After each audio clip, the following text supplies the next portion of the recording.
BookTube, Sarah here, and welcome to my channel. Today I'm coming to you with my weekly reviews for September 22nd through the 28th. It was a pretty good reading week, pretty average on the books. I'm not sure if any of them were exceptionally standouts. No, I think the highest I gave this week was a 4-star, and the lowest was a 3. So, not too shabby. All of them were enjoyable. I finished 5 books this week, so let's talk about them. The first book that I finished this week was Met Her Match by Jude Deveraux. This is a contemporary romance / women's fiction novel. Book number 4 in the Summer House series, but it's also listed as part of the Summer Hill series, so I'm not exactly sure how many other books. I believe As You Wish comes before this one, but don't quote me. It's a little hard to tell on Goodreads and Fiction Database, so I'm not 100% certain where this falls in what series, to be honest. This was narrated on audio by Susan Bennett. This was a NetGalley arc that I got, so special thanks to NetGalley and Harlequin for providing me a e-arc copy of this to review, but I did listen to it on audio. I used one of my Audible credits to get this one to listen to. This book came out on September 17th, so I'm a little bit delayed in my review, so I do apologize for that. Goodreads average rating of 4.22 stars, and I gave this one 3.5 stars. So this is the story of Terry and Nate, and Terry lives in the lake community in this small town of Summer Hill, right? Yes, Summer Hill. And Nate was born in town, I believe, but then spent many years away actually working, kind of secretly undercover in a way for the CIA, going on these missions overseas and things like that. So he is met and engaged to a woman by the name of Stacy. Her name's Stacy. And Terry and Nate meet by chance when he shows up, or he's staying in her aunt's house with her, and she doesn't know this because she's been away for a few days, and her aunt's like, oh yeah, Nate, old family friend, he can stay here. But she didn't tell Terry, so Terry thinks at first it's a matchmaking mission, kind of an idea. Well, then it turns out she finds out very quickly that he's engaged to Stacy. He's engaged to Stacy for a good part of this book, and I think that was what one of my major issues with it were. I understand, and the author really made the reader aware of the fact that the relationship between Nate and Stacy wasn't the best. They haven't seen each other in a while. He's kind of having second thoughts, but regardless of the fact, he is still having thoughts and feelings about Terry while he's engaged. Thoughts are one thing, feelings are something completely different. And Terry, has to keep telling herself, no, I can't be with him because he's engaged, kind of an idea. And the plot of the story revolves around, of course, the two of them, but also Terry's mother's disappearance and how she has kind of been labeled as a certain type of person because of things that happened in high school, which is always something that never sits well with me in books. What you are, or what you do and who you are in high school is completely different than who you are in your 20s and 30s. And these characters are in their early 30s. And, even living in the same small town, you're not going to hold, depending on what the thing is. Like, I guess in her case, some of them were, I don't want to get into what it was, but been accusations thrown against her by a couple boys. And of course, nobody wanted to listen to Terry's side of the story, because the other thing that kind of got me about this book was that the town was divided into the lake community, which were considered to be the lower class people, and then the townies, which were to be the, higher class people in a way. And, how all these people in town looked down at the people who lived at the lake, and I just think that's a very old-fashioned way of thinking, and I didn't 100% buy into it, let's put it that way. In my opinion, if you can afford a lakeside home, you are probably better off than most. Like, how that would be considered to be the lower class, I guess that's the part that kind of made me pause and think, well, usually lakeside property is quite pricey. So yeah, so I know it sounds very convoluted, but the mystery aspect of the story with Terry's mother was very interesting, and that's what really kept me reading. I really wanted to find out what happened to her, where she went, so there was that really great mystery aspect to this story. And that was absolutely worth the price of admission to read it, in my opinion.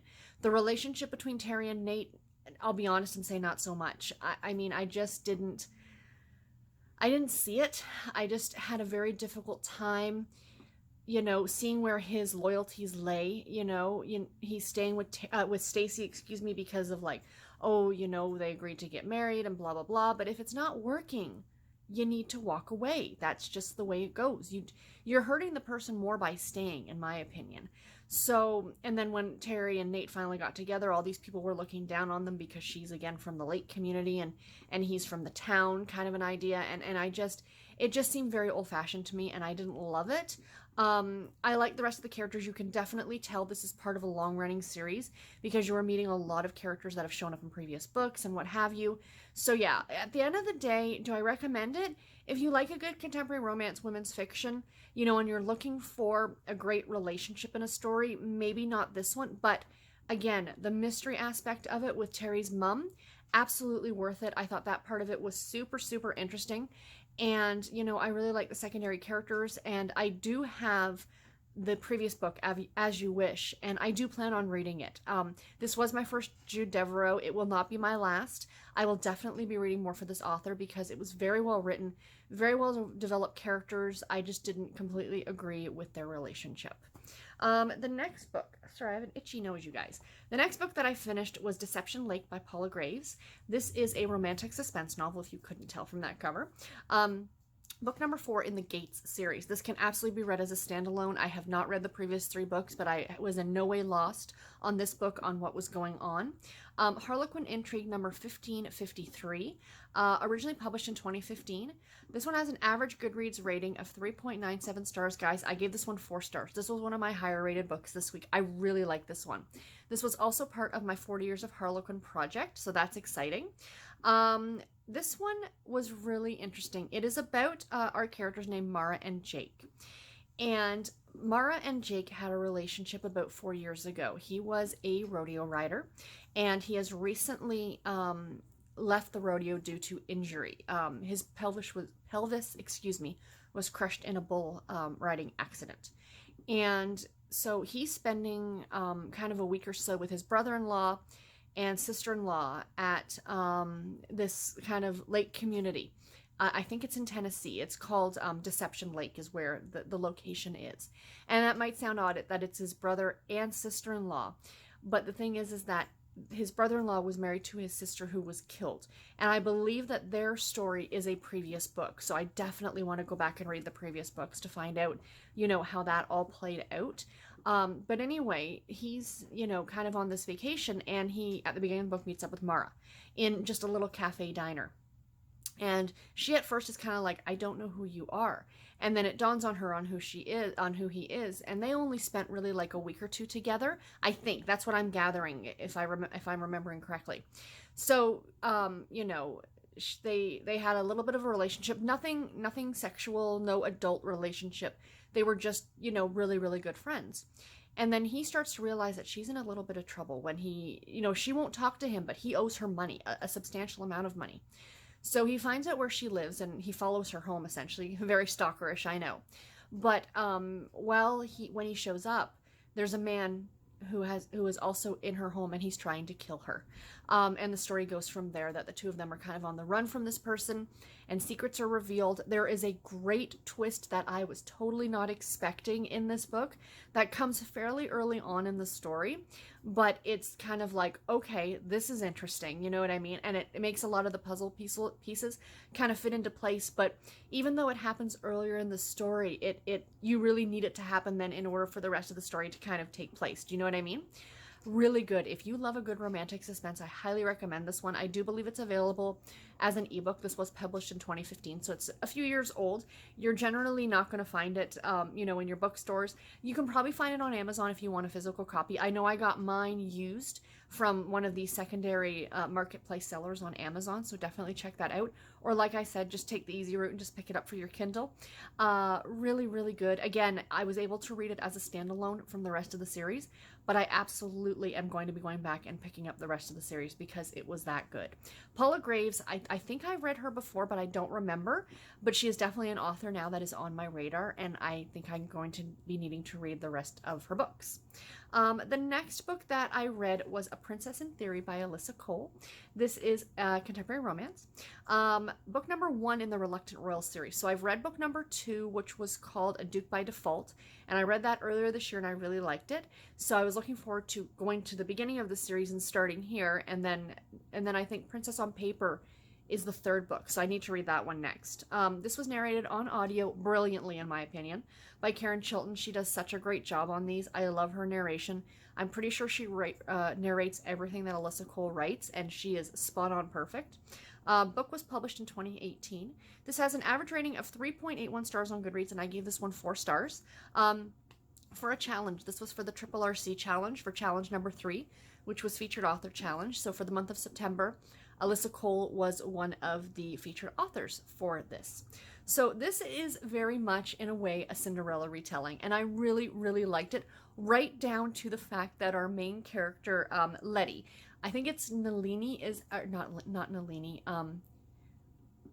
I'm sorry, I can't pronounce her name on what it actually is, but she goes oftentimes by Letty, so that's how I'm going to call her in this review.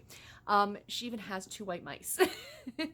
There's a lot of like scientific geeky type references in this book because Letty is a scientist. She's doing her graduate or undergraduate studies in dangerous diseases, essentially epidemics and outbreaks and things like that. That's what she's studying, which is very, very interesting.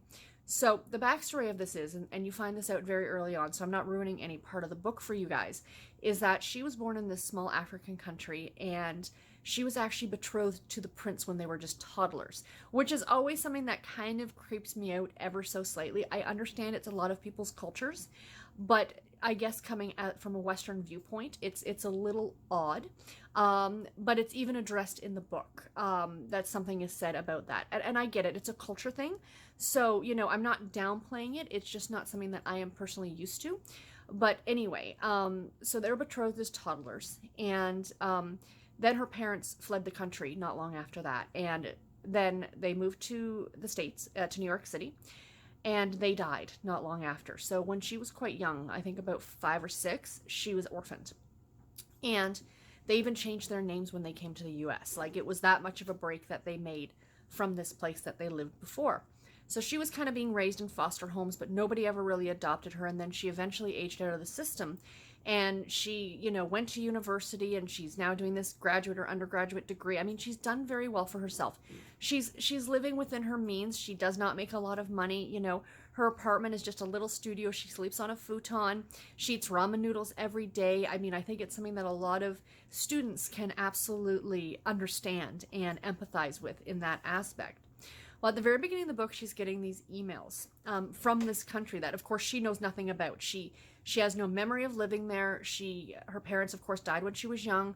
You know, none of it was ever discussed with her. They changed their names, so essentially ties were severed. She does not even know that this country exists, let's put it that way. And she starts getting these emails that she is the betrothed to this prince. And she's like, okay, spam emails, and she's deleting them, and they just keep getting more and more persistent. So they found her. The way that they found her is that she did, which I really love this aspect into, you know, a lot more modern things that are happening right now, that she did one of those DNA tests, like a 23andMe kind of an idea. And because it does go into a major database, you guys, I don't know if you know that. It's something that I personally also want to do, but it does go into a big database, because then that way they can match you with other relatives that you might have all over the world, like blood relatives. So anyway, I guess this prince and his royal court kind of an idea have been searching these databases, and they found her. And so, you know, his assistant has been emailing her like crazy. So he is in New York for kind of business princey type things that he needs to do, and he decides to look her up. And he was originally going to tell her right at the beginning who he was and why he was there. But then the lie starts, and he pretends to be this, you know, poor college, you know, not a student. I mean, he obviously comes from money, and he states that, but he's kind of living in he finds a way to move into her apartment complex, not into her studio unit per se, but into her building. And, you know, they essentially start a relationship, but of course it's built on a lie, because he is not telling her who he is and who she is, what her history is. And then she ends up going to this country. It was a great, great story. I really enjoyed it. I loved all the geek references. You meet Portia in this story, who ends up being the lead character in book number 2, A Prince by Default. The one thing I found, though, maybe it was me and maybe it was the time, if I had read this book first, I don't know if I'd gone on to read A Duke by Default. because I didn't particularly care for Portia's character at the beginning of this book. She was very, very me. She would show up at Letty's front door, drunk off of her butt, and expect Letty to take care of her in a way. I just didn't like her personally as a character. She really does grow throughout the book as much as the rest of the characters do. So, you know, by the end, I liked her a bit more than I did at the beginning, but I would have been very hesitant going into book number 2, let's put it that way. And I think I would have had a different viewpoint of Portia, knowing what I knew from book number 1. Does that make sense? So, you know, in a way, I wonder how I would have thought about her if I'd gone the other way, because I'm pretty sure I gave A Duke by Default 4.5 stars, because I really, really liked that one. But of course, I also really liked the male lead in that book as well. Anyway, this is a great Alyssa Cole. If you kind of love a great Cinderella retelling, and like I said, right down to the mice, she rescues two lab mice they live in her apartment with her. The one thing that kind of really bothered me in this book, and it's mentioned a couple times, is because they are studying infectious diseases, and I understand because medical research needs to be done a certain way, and I get it. You know, if some of these things weren't done, I wouldn't be alive sitting here today. I've read a documentary on the fact that a lot of the surgeries that were done for blue babies or babies that were born with congenital cardiac disease were done at first on dogs. And of course, the majority of those dogs ended up sacrificing their lives for this. And I get it. I get that, you know, they test a lot on animals, but it's still something that really, really bothers me. I am, you know, every animal, every life is worth living. And, you know, I understand that they're, you know, I get the scientific side of it, being someone who has benefited from it. But this other part of my brain is like, but those poor animals, do you know what I mean? So again, it's mentioned a couple times in the fact that she needs to kill these animals at one point. It really didn't sit well with me. And I think, I know we don't, you know, we shouldn't stick our heads in the sand at, you know, some of the bad things and the unpleasant things that happen, you know, within science and technology and advancement. But in this case, because it's a contemporary romance novel, I would have appreciated if we could have done that. Because I don't know, it just, that's the one thing that really sat heavily with me. And yeah, again, nothing is graphically portrayed, please don't think that, but it is mentioned that one of her co-workers wants her to be the one to do this, and of course she doesn't like doing it, but it's, again, you kind of have to. So there's a bit of a thing back and forth with who's going to do it. So it's that part of it. But of course, it's also mentioned that, you know, the prince brings it up as well, that this is something that needs to be done. So anyway, I just thought I'd mention that for you animal lovers out there. You know, that this is mentioned in passing. The next book that I finished was The Detective's 8-Pound, 10-Ounce Surprise. And this was by Meg Maxwell, of course, a contemporary romance novel. I feel bad. I had the gates over here to hold up for you guys as well, but c'est la vie, the picture will be up. The picture will have been put up. This is book number 2 in Hurley's Homestyle Kitchen series. Harlequin Special Edition number 2475. This was originally published in 2016. Average rating of 3.88 stars on Goodreads. I only gave this one 3 stars. Not only. This was a very average book for me. It was enjoyable. For my challenges, for the Triple RC, this was for challenge number 7, which was to read, which was Working Parents Day, which was to read a book that involved parents or working parents or what have you. So I don't really have a lot to say about this book. I didn't exceptionally love it. As I said, it was average. It was enjoyable. It was easily readable. It was a standard contemporary romance. What the plot of this story is, it's about our characters, Georgia and Nick. And Georgia grew up, she was one of the 3 sisters that run Hurley's Homestyle Kitchen, which is a small restaurant in Blue Gulch, Texas, which is a very small, you know, pinprick on a map town. And she always had bigger dreams. She was going to move to Dallas, and she was going to make a name for herself, and she was not a name like in showbiz, but she was going to move up the corporate ladder, and you know, she didn't want to spend her entire life working in this small town's small diner. Do you know what I mean? So she moves off to Dallas, and then in the first book, which I have read, her grandmother suffers, her and her 2 sisters were raised by their grandmother after their parents' death, and she doesn't come back to look after her grandmother while her grandmother's sick. So that happens in the first book. So Nick, who is the local town Is he just a local police officer? Yeah, he's just a local police officer. He's not the chief of police or anything like that. He is friends, of course, with the other two sisters, and they say, like, could you go to Dallas? Or is it Houston? It was Houston, excuse me. And look to see how George is doing. So he heads off, and he meets up at her front door, and this all happens before the book starts. And he sees her, like, he goes to her apartment to make sure that she's okay, and they have one night stand, essentially, right? That's kind of like their eyes lock at the door, and he comes in, and they spend the night talking, and then one thing leads to another, and yada, yada, yada. So the next morning, they're leaving to go out for breakfast, and she runs into her boyfriend, and she pretty much gives Nick the brush off. So she was with somebody, essentially, or you're led to believe at the very beginning of this book. So then now, anyway, it's been 4 months, and now she's back in Blue Gulch, and she shows up, of course, pregnant, from their one night together. And Nick is I find with a lot of these contemporary romance novels, the guys are very quick to know that, oh yeah, she's not lying to me, it's gotta be mine. You know, you haven't talked to this person in forever, you don't know much about this person, but yeah, I'll totally believe that it's mine, kind of an idea. You know, a lot of suspended disbelief, if you will. I think if it was a reality thing, you'd be nice to the person and you're not just going to brush them off, but you'd probably want a little bit more proof, especially because of the fact that she claims she had a boyfriend. But the truth of that comes out. I don't want to give too much away. You kind of find out what it is right at the very beginning of the book. But anyway, the whole title, the 10-ounce or the 8-pound 10-ounce surprise, is the fact that also right at the beginning of this book, when Georgia shows up, an infant is left on his desk at the police station. When he goes over for lunch to grab his lunch from the diner, he comes back and there's this baby. Now, this baby is supposed to only be 5 weeks old. I don't know much about babies, but that does not look like a 5-week-old baby to me. That baby's holding its own head up. I'm pretty sure they cannot do that at 5 weeks, if I remember my niece and nephew correctly.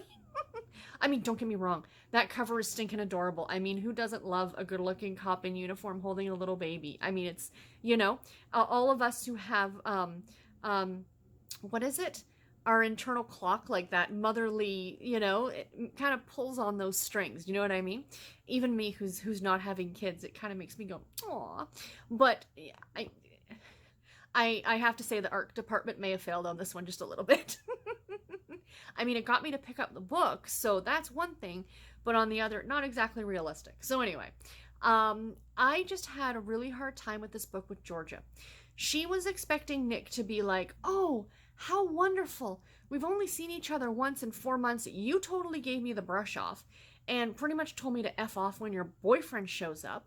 And now you want me to drop my entire life to help you, you know, to marry you and raise this kid. You know, like, she was kind of very demanding of him, I found. Now, he had his own reasons. Even after he finds out what actually happened in Houston, he was raised by a very abusive father. His father was also a police officer, and he was in a very abusive situation, and he always felt that he would grow up to be just like his father. He never wanted to have children. He never wanted to get married. And now all of a sudden, here's George on his front stoop going, hey, guess what? So it was something that he had to come to terms to, and I just found that she was pushing him a lot. He also had raised his sister for the last 2 years. His sister, when his sister was 16, 2 years earlier, so his sister is now 18. Their mother died. Their father had died many years earlier, but their mother died. And he was raising her and made sure she went off to college, and now that she's at college, he was going to leave the small town and he was going to go back to Houston and work back on the police force there, you know, with a lot more exciting career paths and more room for improvement, kind of an idea. And then Georgia, of course, is like, well, I'm staying here with my sisters and my grandmother. And, you know, she was very, very pushy, and I found that as being my biggest issue with this book. You know, people need to come to things on their own terms. You cannot, like, she kept showing him around town and how wonderful town was and stuff like that. Well, that's not the point. It's not, it was the town in a way, but it was more his own feelings and his own thoughts, and I just didn't agree with her pushing him as much as she actually did. And the last book that I finished this week was Snowfall and Cedar Trail by Annie Raines. This is a contemporary romance novel. It is book number 3 in the Sweetwater Springs series, narrated on audio by Michelle Ferguson and Aaron Abano. This was published on September 24th, so it came out just this Tuesday that passed. So, of course, special thanks to NetGalley and Forever Publishing for sending me an e-arc of this to review.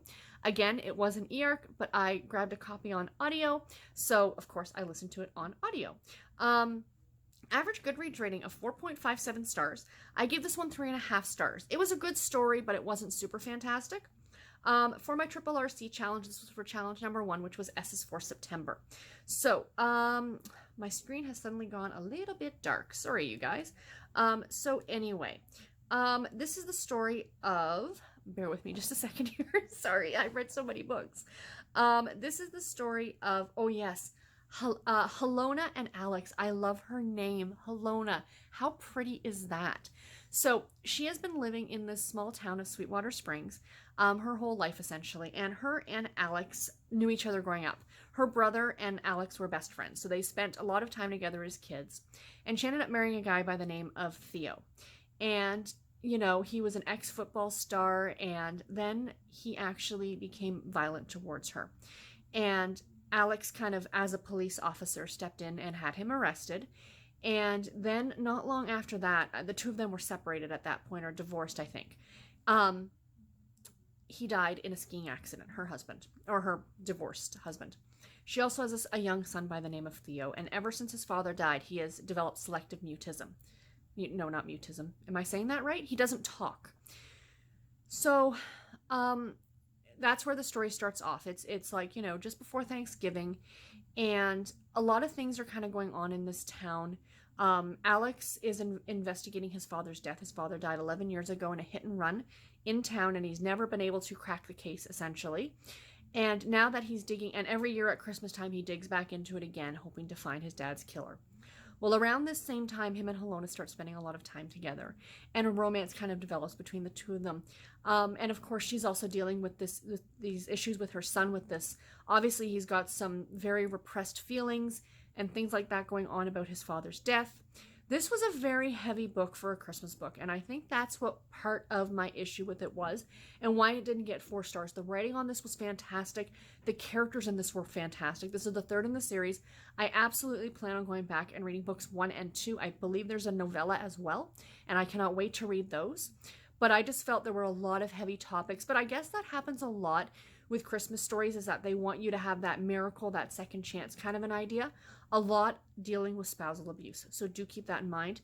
There is a character in town who is dealing with it, and Alex is trying to help her, and she's not wanting to get the help. She has to do it on her own terms.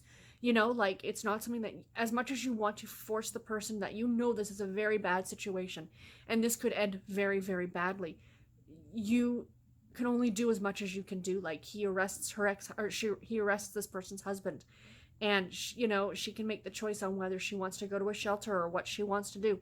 You can't force anybody to do anything, even though you want to so badly, because you know that it's bad.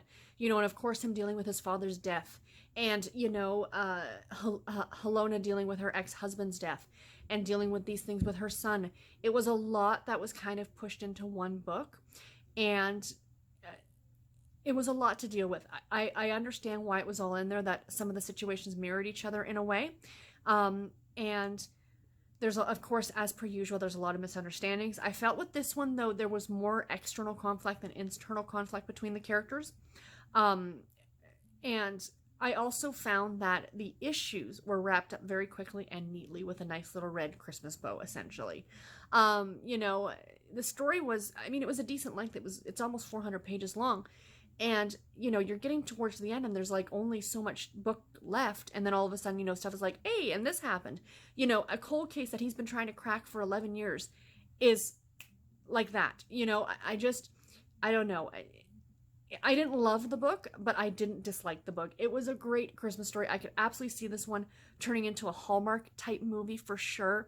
It gives you the warm fuzzies. There's a puppy involved in this story whose name is Officer Chew. I mean, how adorable is that? You know, it's a delightful book. If you want a great Christmas story, absolutely pick it up, but just keep in mind that there are some very heavy topics in this book. And, you know, saying that, though, they are dealt with very well. They are dealt with respectfully, and, you know, they are well done. They just might not be everybody's cup of tea, especially if it's something that you're reading over the holiday season. So anyway, guys, those are all the books that I finished this week. I do hope that you enjoyed this. Please let me know in the comments below if you've read any of these books and what you thought about them. Or do you now plan on picking any of these ones up now that I've talked about them? And yes, and let me know what your favorite book that you read this week is, because I'd love to know that as well.